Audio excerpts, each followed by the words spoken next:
Hello everyone, welcome to all of you on science simplified. जैसा कि आप सभी को पता है कि 10th क्लास के एग्ज़ाम चले हुए हैं और साइंस के एग्ज़ाम के लिए हम प्रिपरेशन करना शुरू करते हैं आज। तो ये हमने एक सैम्पल पेपर लिया है, इसको हम सॉल्व करेंगे।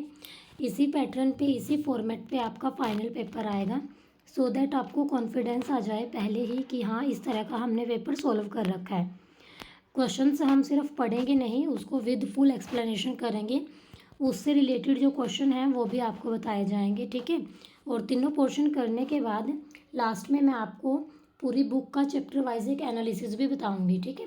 चैप्टर वाइज वो एनालिसिस आपको बताया जाएगा पेपर से एक दिन पहले, सो दैट आप अपना सिलेबस है जो अच्छे से रिवाइज कर सको और वो क्वेश्चन को आप फाइनल रिवीजन में इंक्लूड कर सको, ठीक है बच्चे। तो क्लास को हम स्टार्ट करते हैं। फर्स्ट क्वेश्चन है हमारे पास, which of the following material can not be used to make a lens. यानी कि कौन सा मटेरियल ऐसा है कि लेंस बनाने के लिए यूज़ नहीं किया जा सकता। फर्स्ट ऑप्शन है water, second is glass, third is plastic and fourth is clay.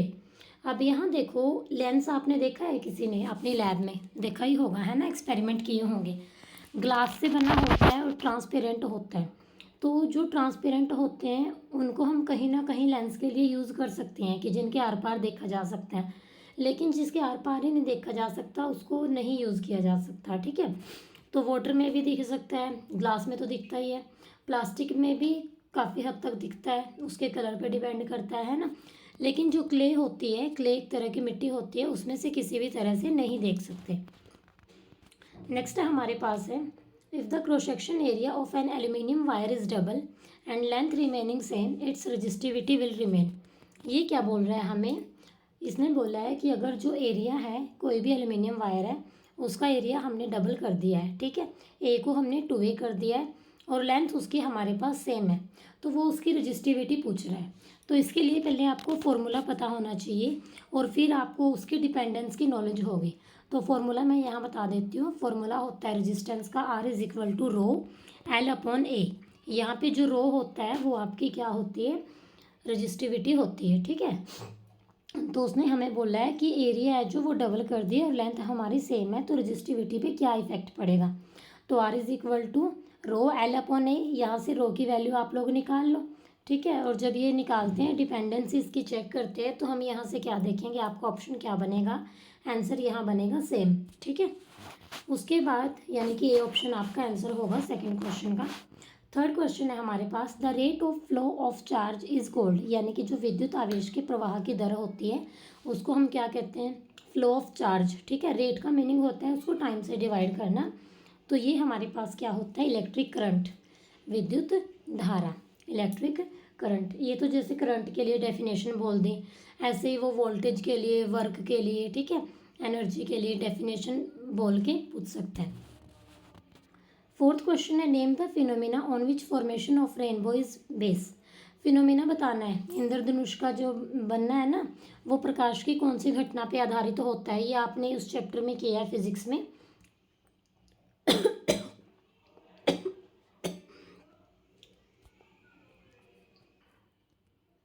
Sorry to all. हमारा फोर्थ क्वेश्चन है, फिनोमिना बताना है जिसपे रेनबो की फॉर्मेशन है जो वो बेस है। तो ये हमारा डिस्पर्जन के अंडर हम ये एप्लीकेशन पढ़ते होते हैं, ठीक है। तो डिस्पर्जन की और भी एप्लीकेशन है जो वो सभी कर लेनी है, इसी तरह रिफ्लेक्शन की, रिफ्रैक्शन की, ठीक है बच्चे।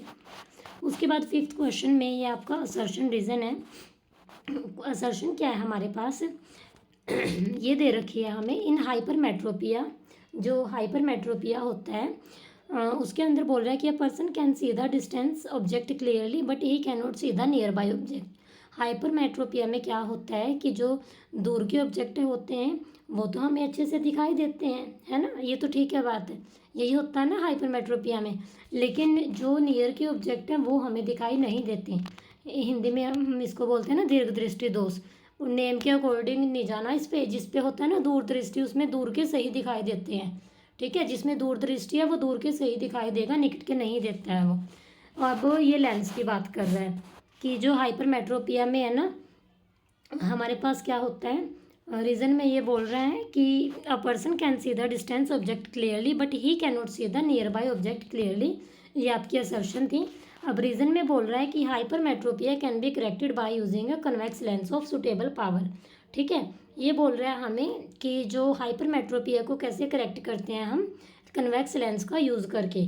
ठीक है, तो ठीक है, ये तो मतलब ये स्टेटमेंट और ये रीज़न ये तो दोनों ठीक है, लेकिन इस बात से कोई मतलब नहीं है। ठीक है, ये नहीं है कि ये हमने असर्शन के लिए ये रीज़न दिया है, ये इसका कोई रीज़न नहीं है, ये कोई तुक नहीं है, ये जस्ट उसका हमें बताया है कि उसका सोल्यूशन क्या है। ठीक है, उसके बाद नेक्स्ट क्वेश्चन है, तो इसका ऑप्शन क्या होगा बच्चे, आपका बी ऑप्शन आएगा कि both A and R true, but जो आर है वो करेक्ट एक्सप्लेनेशन नहीं है ए की। ठीक है, 6th क्वेश्चन है हमारे पास, explain why the plants do, plants नहीं, ये प्लेनेट आएगा यहाँ पे, ग्रह होता है ना, प्लांट्स तो पौधे हो गए, प्लेनेट आएगा ये। Explain why the planets do not twinkle, जो प्लैनेट होते हैं यानी कि जो ग्रह होते हैं वो क्यों नहीं टिमटिमाते, ये बताना है आपने यहाँ पे। तो ये जो क्वेश्चन होता है हमारा, जो प्लैनेट मतलब ये भी एक एप्लीकेशन ही होती है हमारे पास, इस चैप्टर में ही करते हैं हम, रिफ्लेक्शन वाले चैप्टर में। तो एक्चुअली यहाँ पे क्या होता है, जो स्टार होते हैं वो तो होते हैं बहुत दूर। ठीक है, एज कम्पेयर टू स्टार, जो प्लैनेट होते हैं हमारी अर्थ के वो बहुत पास होते हैं। ठीक है बच्चे, तो इसीलिए हम उनको एक ब्रॉड सोर्स की तरह कंसीडर कर सकते हैं। ब्रॉड सोर्स की तरह कंसीडर करने का मतलब क्या है कि एक बड़ा पार्टिकल हमने उसको ले लिया और उसके अंदर काफ़ी पॉइंट साइज के पार्टिकल हैं, जो सोर्स है लाइट का। अब वो काफ़ी पॉइंट साइज के जो पार्टिकल है ना, अगर हम उनकी टोटल वेरिएशन की बात करते हैं, टोटल चेंज की, कि जो अमाउंट ऑफ लाइट उसके अंदर एंटर करती है हमारी आई में, ठीक है, वहाँ अलग अलग पॉइंट चार्ज से, तो उसका जो एवरेज होता है वो 0 होता है। यानी कि जो लाइट कांस्टेंट इंटेंसिटी की एक प्लैनेट से आती है, वो उसका जो एवरेज होता है वो क्या होता है, 0 होता है। यानी कि ये क्या करता है, ट्विंकलिंग इफेक्ट को ख़त्म कर देता है, ट्विंकलिंग इफेक्ट को। इसीलिए हम बोलते हैं प्लैनेट ट्विंकल नहीं करते, स्टार है जो वो ट्विंकल करते होते हैं। ठीक है, एक बारी दोबारा से सुन लीजिए, थोड़ा सा हिंदी में बता देते हैं। जो ग्रह होते हैं वो बहुत नज़दीक होते हैं, एक उन्हें हम बड़े स्रोत की तरह मान सकते हैं, और उस बड़े स्रोत के अंदर काफ़ी छोटे छोटे बिंदु होते हैं। ठीक है, और उन बिंदुओं से जो प्रकाश होता है ना, वो जो प्रकाश होता है उसका जो औसत है वो 0 होता है, यानी कि 0 होता है वो। और जो उसका एवरेज अगर 0 होता है तो प्रकाश जो वो आता है वो हमें क्या, वो टिमटिमाने वाला प्रभाव है जो उसको वो ख़त्म कर देता है, उस इफेक्ट को। इसी कारण से प्लैनेट है जो, ग्रह है जो, वो नहीं टिमटिमाते। ठीक है, उसके बाद 7th क्वेश्चन है हमारे पास, न्यूमेरिकल है। देखो ये ओरल समझ जाओगे तो ठीक है, अगर नहीं समझ आता कमेंट में बता देना बच्चे, मैं इसके लिए शॉर्ट बना दूंगी अलग से, बट कोशिश करते हैं एक बारी आपको यहाँ पे फॉर्मूला बताने की, सिंपल ही लग रहा है ये मुझे। देखो यहाँ पे वोल्टेज दी है 220 वोल्ट, और आपको करंट दिया है 5 एम्पियर। ये तो यूनिट से ही पता चल जाता है ना, एम्पियर दे रखा है मीन्स करंट है, और टाइम दिया है उसने 2 आवर्स। निकालना क्या है हमने, ऊर्जा, यानी कि ये पावर निकालनी है, एनर्जी कंज्यूम निकालनी है। ठीक है, तो जो पावर का फॉर्मूला होता है वो हमारे पास क्या होता है, वोल्टेज इंटू करंट। सिंपल है ये तो बिल्कुल। तो पावर कैसे निकलेगी, वोल्टेज इंटू करंट कर दो, 220 इंटू 5 करोगे, इसको सोल्व करोगे, वो आपकी पावर आ जाएगी। पावर के यूनिट होते हैं वोट। पावर निकालने के बाद हम क्या निकाल लेंगे, एनर्जी। 2 आवर्स के लिए उसने एनर्जी पूछी है। एनर्जी का फॉर्मूला होता है पी क्रॉस टी।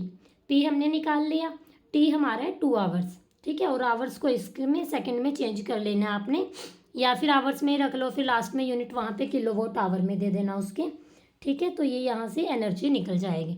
एक बार दोबारा सुन लो, पहले आपने इसमें पावर निकालनी है, वी गिवन है हमें, आई गिवन है, 220 इंटू 5 करके पावर निकल जाएगी।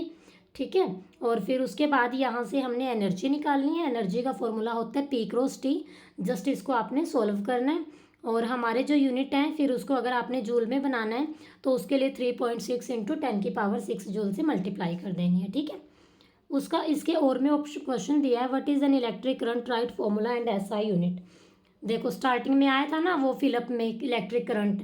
इलेक्ट्रिक करंट क्या होता है हमारे पास, इलेक्ट्रिक करंट के फॉर्मूले की बात कर रहा है पहले ही, कि पहले बताना है कि जो चार्ज का फ्लो होता है किसी भी कंडक्टर में, ठीक है, rate of flow of charge through a conductor is called electric current. ठीक है, और फॉर्मूला भी पूछा है उसका। इलेक्ट्रिक करंट को हम आई से रिप्रेजेंट करते हैं, फॉर्मूला क्या होगा, Q अपॉन टी। यहाँ पे Q आपका क्या होता है, चार्ज, टी क्या होता है यहाँ पे, टाइम। ठीक है। क्यू होता है चार्ज, इलेक्ट्रिक चार्ज, और टी यहाँ पे क्या होता है आपका टाइम। और जो एसआई यूनिट होते हैं इलेक्ट्रिक करंट के वो होते हैं एम्पियर। क्या होते हैं? एम्पियर। ठीक है बच्चे। जैसे करंट का पूछा है वो किसी और की भी डेफिनेशन आ सकती है, किसी और के भी यूनिट आ सकते हैं। तो इस चैप्टर में जितनी डेफिनेशन है ना, जितने यूनिट है उनको अच्छे से आपने कर लेना है। 8th क्वेश्चन है, देखो name a device used to measure electric current.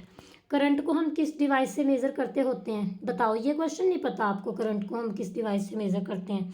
कितना आसान क्वेश्चन है ना ये। किस किस बच्चे को पता है इसका आंसर? जिस बच्चे को पता है ना, कमेंट बॉक्स में आपने इसका आंसर लिखना है। ठीक है। तो हम करंट को मेज़र करते होते हैं एमीटर से। किससे मेज़र करते हैं? एमीटर से। How is it connected in electric circuit? Circuit में बताना है ये कैसे कनेक्टेड होता है। ये हमारे पास कनेक्टेड होता है सीरीज़ के अंदर। और एमीटर के लिए सिंबल क्या होता है? सिंबल होता है ए। और उसने बोला है फिर 1 एम्पियर को डिफाइन करना है। देखो 1 एम्पियर कैसे लिखा था, ये मतलब करंट को कैसे डिफाइन किया था? Q upon T. तो 1 एम्पियर कब बनेगा? जब Q भी 1 होगा और T भी 1 होगा।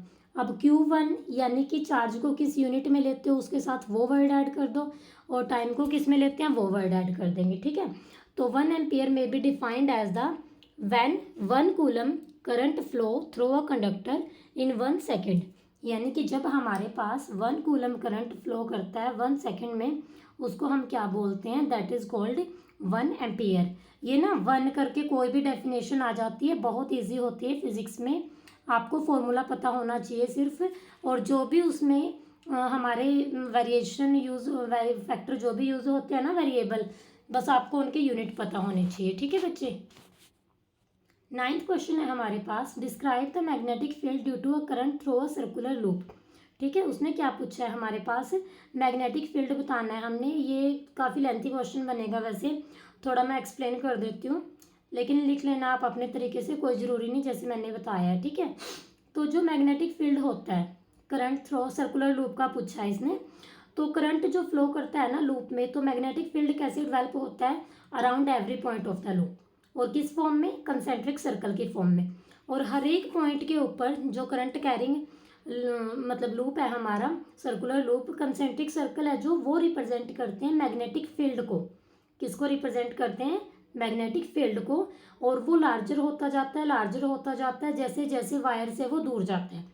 एक टाइम ऐसा आता है कि जब हम सर्कुलर लूप के सेंटर पे पहुंचते हैं, तो जो वो आर्क है ना बिग सर्कल्स की, वो हमें स्ट्रेट लाइन ही दिखाई पड़ती है। आप सर्कल बनाते जाओ बनाते जाओ बनाते जाओ, काफ़ी बड़ा बनाओगे तो वो स्ट्रेट लाइन ही नहीं बन जाएगा। लास्ट में हमारा सर्कल है जो एक, हर एक जो पॉइंट है वायर पे, करंट कैरिंग जो वायर है, तो वो हमें मैग्नेटिक फील्ड देता है। और वो एक स्ट्रेट लाइन है जो सेंटर ऑफ लूप पे बन जाती है। हर एक जो सेक्शन होता है वायर का, वो कंट्रीब्यूट करता है to the magnetic field line in the same direction with in the loop. Okay. तो इस तरह से आपकी ये एक्सप्लेनेशन होगी। 9th क्वेश्चन आपके पास, name 2 safety measure which are used in electric circuit and applications. 2 safety के लिए आपने मेजर बताने हैं। जैसे एक फ्यूज वायर होती है ना आपकी, एक दो और बता देना आप लोग।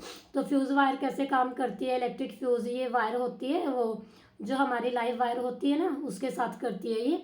अलॉय होता है ये लेड और टिन का, जहाँ पे हमारे पास फ्लो होता है ना हैवी इलेक्ट्रिक करंट का, तो ये सप्लाई को कट ऑफ कर देते हैं और ये वायर को डैमेज होने से बचाता है। ठीक है। एक अर्थ वायर जिसको हम बोलते हैं, ये भी एक सेफ्टी डिवाइस का काम करती है। जब हमारे पास इलेक्ट्रिक करंट की लीकेज होती है मेटालिक बॉडी में, तो जैसे ये एब्रेशंस होते हैं हमारे जो हैवी होते हैं, आयरन वगैरह, टोस्टर वगैरह, तो जब हम अर्थ वायर यूज़ कर लेते हैं ना, तो जो यूज़र होता है उसको एकदम मतलब शॉक नहीं लगता, क्योंकि लो कंडक्टिंग पाथ होता है इलेक्ट्रिक करंट का, हमने क्योंकि उसकी अर्थिंग कर रखी होती है with the help of earth wire. ठीक है बच्चे। नेक्स्ट है हमारे पास क्वेश्चन यहाँ से, ये डिफरेंस वाले क्वेश्चन है, बहुत इंपॉर्टेंट है ये चैप्टर फिजिक्स के। Differentiate between convex and concave mirror. कितना आसान क्वेश्चन है, देखो कन्वेक्स कनकेव मिरर में डिफरेंस बताना है आपने। ठीक है। और सेकंड क्वेश्चन है यहाँ पे, व्हाट इज मिरर फॉर्मूला है। ठीक है। और फिर इसमें सी पार्ट भी है यहाँ पे। तो पहले हम 10th क्वेश्चन का ए पार्ट देखते हैं हमारे पास। 10th क्वेश्चन के ए पार्ट में हमें ये डिफाइन करना है, पहले हमें हिंदी में ये आपका क्या बनेगा, हिंदी वाले को कहीं शिकायत ना हो जाए कि मैम ने बिल्कुल नहीं बताया, उत्तल दर्पण अवतल दर्पण। चलो ये क्वेश्चन हिंदी में ही बताते हैं, ठीक है। तो उत्तल और अवतल दर्पण, पहले उत्तल की बात करते हैं। उत्तल बाहर की ओर से वक्र होता है ना, और इसमें उत्तल में हमारे वर्चुअल वो बनते हैं इमेजेस, ठीक है, आभासी प्रतिबिंब, और सीधा बनता है, और जो हमारे ऑब्जेक्ट का साइज होता है उससे छोटा बनता है, ठीक है। अब अवतल में उल्टा होगा, सारी चीज़ें, वो अंदर की ओर वक्र होता है, और अवतल में हमारे क्या होंगे, यानी कि कनकेव में रियल भी इमेज बनेगी, वर्चुअल भी बनेगी, और सीधी उल्टी दोनों टाइप की बनेगी। ये जब आपने इमेज बनाई थी वहीं समझ आ गया होगा, इसको रट्टा मारोगे तो ये ऐसे नहीं याद रहेगा, ठीक है, ये वहीं से याद रहेगा। और फिर मिरर फॉर्मूला पूछ लिया, वो क्या होता है, 1/u + 1/v = 1/f। u क्या होता है, ऑब्जेक्ट की डिस्टेंस, v क्या होता है, इमेज की डिस्टेंस, f क्या होती है, फोकल लेंथ होती है, ठीक है। और u v t के बीच में जो रिलेशन देता है that is called mirror formula, यानी कि दर्पण सूत्र। सी पार्ट में find the power concave lens of focal length 2 metre, power निकालनी है, फोकल लेंथ दे रखी है, ठीक है।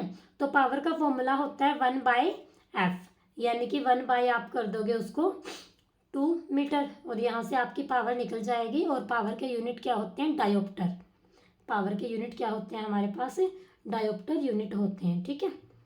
उसके बाद इसके और में क्वेश्चन है हमारे पास एक, explain the new symbol convention used for reflection by a spherical mirror, ठीक है। जो न्यू सिंबल कन्वेंशन होती हैं वो बतानी है। देखो फर्स्ट पॉइंट होता है यहाँ पे, ऑब्जेक्ट को हम लेफ्ट साइड रखते हैं मिरर के, लाइट है जो वो भी लेफ्ट साइड से इंसिडेंट होती है, ठीक है। अच्छा सेकंड पॉइंट है यहाँ पे, जितनी भी डिस्टेंस होती हैं parallel to the principal axis उसको हम पोल से मेज़र करते हैं, ठीक है, पी से उसको मेज़र करना शुरू करते हैं। थर्ड पॉइंट है कि जितनी भी डिस्टेंस हम मेज़र करते हैं लाइट की ओरिजिन से, पॉजिटिव एक्स एक्सिस की तरफ लेते हैं वो पॉजिटिव लेंगे, जो ओरिजिन के लेफ्ट से लेते हैं उनको हम नेगेटिव लेंगे। ये तो एक्स के अलोंग की बात होगी। वाई के अलोंग कैसे करते हैं, above the principal axis positive Y axis, और डाउन द प्रिंसिपल एक्सिस क्या होगा, नेगेटिव। तो यही मतलब 4-6 पॉइंट होते हैं, 2 तो उसकी डिस्टेंस के लिए हो गए हमारे पास, और 2 हमारे पास हो गए कि ऑब्जेक्ट की डायरेक्शंस के लिए, ठीक है। तो ये हमने आज फिजिक्स वाला पोर्शन सॉल्व कर लिया इसका। इस पेपर में हमारे पास केमिस्ट्री बायो दोनों पोर्शन दे रखे हैं, कंप्लीट है ये आपका साइंस का। जैसे फिजिक्स का अच्छे से एक्सप्लेन किया है हर एक क्वेश्चन को चैप्टर के नेम के साथ, ऐसे ही हम केमिस्ट्री का और बायो का भी सॉल्व करेंगे। और कल तक मैं कोशिश करूँगी ये दोनों आपको सॉल्व करवा के, केमिस्ट्री बायो, और परसों सुबह तक आपको इम्पोर्टेंट क्वेश्चंस मैं चैप्टर वाइज प्रोवाइड करवा दूँ, ठीक है, ताकि आप परसों अपना फाइनल रिवीजन है जो वो डन कर सकें, ठीक है।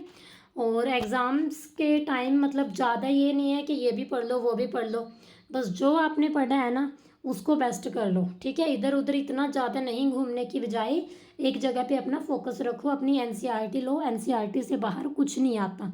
और जो प्रीवियस पेपर हैं 5-7 पेपर उठाओ और उनकी प्रैक्टिस करो। जो मैं आपको लास्ट में रिवीजन क्वेश्चन दूंगी ना, जो मैं लास्ट में एनालिसिस करूंगी, वो मैंने प्रीवियस ईयर के ही 6 से 7 पेपर कलेक्ट कर रखे हैं जैसे पिछले सालों के, तो मैं वहाँ से ही बताऊँगी आपको करके, ठीक है बच्चे। तो उसके बेस पे ही हम डिस्कस करेंगे, जो लास्ट में एक फाइनल रिवीजन क्लास लेंगे। आपकी कुछ और क्वेरी हो, यहाँ क्वेश्चनों में किसी में कोई भी डाउट आया हो तो आप लोग कमेंट बॉक्स में पूछ सकते हैं, कोई प्रॉब्लम नहीं है। आपको न्यूमेरिकल ना समझ आया हो वो भी बोल देना, अलग से शॉर्ट वीडियो बना देंगे, ठीक है। So thank you very much guys, stay connected with science simplified.